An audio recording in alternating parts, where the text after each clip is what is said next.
सोचिए, एक दिन जब आप 60 या 65 साल के होंगे, आपके बाल सफेद हो चुके होंगे, बच्चे अपनी-अपनी जिंदगी में व्यस्त होंगे और आप एक शांत कमरे में बैठे सोच रहे होंगे कि अब आगे की जिंदगी कैसे चलेगी। लेकिन तभी आपके मन में डरावना ख्याल आता है, मेरे पास अब कुछ बचत नहीं है, तो आने वाले साल मैं कैसे गुजारूंगा? क्या मुझे अपने बच्चों पर निर्भर होना पड़ेगा? क्या मुझे दूसरों के सामने हाथ फैलाना पड़ेगा? अब आप शायद सोच रहे होंगे, अरे भाई, इतना आगे का कौन सोचता है? अभी तो जिंदगी जीनी है, कल की चिंता क्यों करें? लेकिन सवाल यही है, क्या यह सोच सही है? नमस्कार दोस्तों, आपका स्वागत है। आज हम एक ऐसे विषय पर बात करेंगे जो हर इंसान की जिंदगी से जुड़ा है, लेकिन जिसे हम अक्सर नजरअंदाज कर देते हैं। वो है रिटायरमेंट प्लानिंग। मतलब वो उम्र जब काम करने की ताकत कम हो जाती है, लेकिन खर्चे रुकते नहीं। आज हम समझेंगे क्यों जरूरी है कि हम आज से ही समझदारी से खर्च करना सीखें और बचत को अपनी आदत बनाएं। और हां, हम जानेंगे वो गोल्डन फॉर्मूला जिसे कहते हैं 50-30-20 रूल, जो आपकी पूरी जिंदगी बदल सकता है। दोस्तों, सोचिए, आपने अपनी पूरी जिंदगी मेहनत की, सुबह से शाम तक नौकरी की, धूप बारिश में संघर्ष किया, बच्चों की पढ़ाई, शादी, घर का ईएमआई सब पूरा किया। लेकिन जब आप बूढ़े हो गए, तो आपको एहसास हुआ कि आपने अपने लिए कुछ बचाकर रखा ही नहीं। अब आपको हर महीने पेंशन का इंतजार करना पड़े या बच्चों से पैसे मांगने पड़े, तो क्या आपको अच्छा लगेगा? नहीं ना। हर इंसान चाहता है कि उसका बुढ़ापा इज्जत और सुकून से गुजरे। लेकिन यह तभी होगा जब हम आज से ही बचत और प्लानिंग शुरू करेंगे। मुझे याद है, हमारे मोहल्ले में एक शर्मा जी रहते थे। नौकरी में बहुत पैसा कमाया, घर खरीदा, बच्चों को अच्छे स्कूल भेजा, शादियां धूमधाम से की। लेकिन रिटायरमेंट के बाद उनके पास कोई बचत नहीं थी।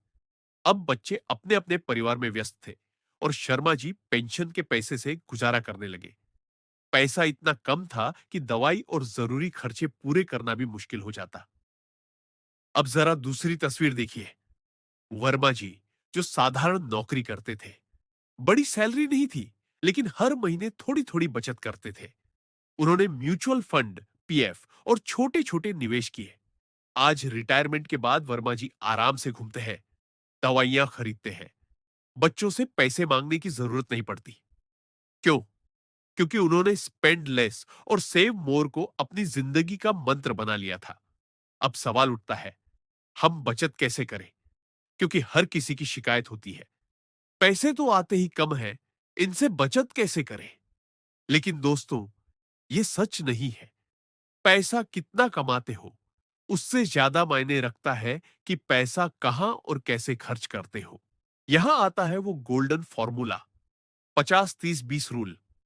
ये रूल कहता है कि आपकी मंथली इनकम को 3 हिस्सों में बांट देना चाहिए। 50% नीड्स, जरूरी खर्चे, जैसे घर का किराया, खाना, बिजली पानी का बिल, बच्चों की पढ़ाई, दवाइयां, यानी वो चीजें जिनके बिना जिंदगी नहीं चल सकती। 30% वांट्स, शौक और इच्छाएं, जैसे बाहर खाना, नया मोबाइल, घूमना फिरना या ब्रांडेड कपड़े। ये जिंदगी की जरूरत नहीं, बल्कि हमारी इच्छाएं हैं। 20% बचत और निवेश, यही वो हिस्सा है जो आपके आने वाले कल को सुरक्षित बनाता है।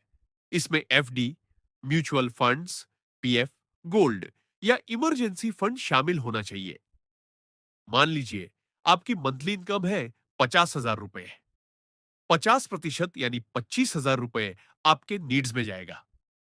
30% यानी 15,000 रुपए आप अपनी वांट्स पर खर्च करेंगे और 20% यानी 10,000 रुपए हर महीने सेविंग में डालेंगे। अब आप सोच रहे होंगे, अरे भाई, 10,000 बचा पाना मुश्किल है। लेकिन दोस्तों, अगर आप हर महीने 10,000 रुपए बचाते हैं और उसे म्यूचुअल फंड में डालते हैं, तो 20 साल बाद वो पैसा 1.5 से 2 करोड़ तक पहुंच सकता है। यानी आप अपनी रिटायरमेंट के लिए एक स्ट्रॉन्ग कैपिटल बना सकते हैं। बहुत से लोग कहते हैं, अभी तो जिंदगी जी लो, बाद में देखेंगे। लेकिन दोस्तों, जिंदगी हमेशा उतनी आसान नहीं होती जितनी हम सोचते हैं। कभी अचानक कोई बीमारी आ जाए, नौकरी चली जाए या घर में कोई बड़ी इमरजेंसी खड़ी हो जाए, तो पूरा सिस्टम बिगड़ जाता है। उस वक्त हमें एहसास होता है कि काश हमने पहले से कुछ बचा कर रखा होता। कुछ लोग ये भी सोचते हैं कि इतनी छोटी सी सैलरी में बचत कैसे करें? लेकिन सच्चाई ये है कि कमाई चाहे जितनी भी हो, खर्चे हमेशा बढ़ ही जाते हैं। अगर आपकी आय बढ़ेगी तो उसके साथ साथ इच्छाएं भी बढ़ेंगी। लेकिन अगर आप आज से ही छोटी सी बचत शुरू करते हैं, तो वही धीरे धीरे एक बड़ी पूंजी में बदल सकती है। और सबसे बड़ी गलती तो तब होती है जब लोग कहते हैं, रिटायरमेंट अभी बहुत दूर है, अभी क्यों सोचना। यही सोच हमें मुश्किल में डाल देती है, क्योंकि जितना जल्दी आप बचत और निवेश शुरू करेंगे, उतना ही कॉम्पाउंडिंग का जादू काम करेगा और आपका पैसा कई गुना बढ़कर आपके भविष्य को सुरक्षित बनाएगा। मान लीजिए, दो दोस्त हैं, अजय और विजय। दोनों की सैलरी 40,000 रुपए है। अजय हर महीने 8,000 रुपए बचाता है और म्यूचुअल फंड में डालता है। विजय कहता है, अभी एंजॉय कर लेते हैं, बाद में देखेंगे। 20 साल बाद अजय के पास 1,50,00,000 की पूंजी है। विजय के पास सिर्फ यादें हैं, घूमने फिरने की, पार्टीज की, महंगे गैजेट्स की। अब सोचिए, आप अजय बनना चाहेंगे या विजय?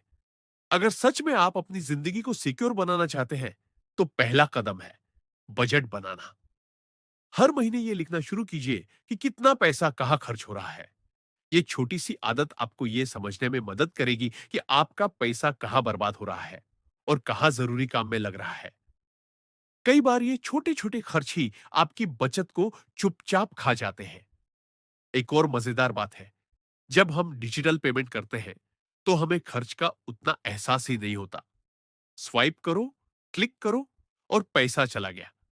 लेकिन वही चीज जब हम कैश में देते हैं, तो हाथ से पैसा निकलते हुए देखकर दिमाग अपने आप अलर्ट हो जाता है। यकीन मानिए, कैश पेमेंट से आप बहुत सी फालतू खरीदारी से बच सकते हैं। अब जरा सोचिए कि अगर कल कोई अचानक इमरजेंसी आ जाए, नौकरी छूट जाए या कोई बीमारी घर में आ जाए, तब आपके पास क्या सहारा होगा? इसलिए हमेशा कम से कम 6 महीने के खर्च जितना पैसा एक इमरजेंसी फंड के तौर पर अलग रखना चाहिए।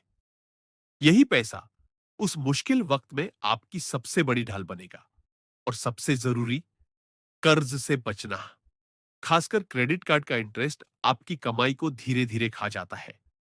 शुरू में लगता है कि बस थोड़ा सा स्वाइप किया है, लेकिन बाद में जब बिल आता है, तो पूरा बजट हिल जाता है। कर्ज से दूर रहना आपकी बचत और आपकी शांति दोनों की रक्षा करता है। तो दोस्तों, याद रखिए, पैसा सिर्फ आज के लिए नहीं, आने वाले कल के लिए भी चाहिए। रिटायरमेंट कोई बहुत दूर की चीज नहीं, वो पल पलक झपकते ही आ जाता है। आज से ही अपनी आय का 20% सेविंग और इन्वेस्टमेंट में डालना शुरू कीजिए। कम खर्च कीजिए, ज्यादा बचाइए, क्योंकि वही पैसा आपके बुढ़ापा का सहारा बनेगा। अगर आपको ये बात दिल को छू गई हो, तो इस वीडियो को लाइक कीजिए, शेयर कीजिए, ताकि और लोग भी जागरूक हों। और हाँ, चैनल को सब्सक्राइब करना मत भूलिए, क्योंकि हम हर बार आपके लिए ऐसी ही कहानियां, सीख और रियल लाइफ ज्ञान लेकर आते रहेंगे।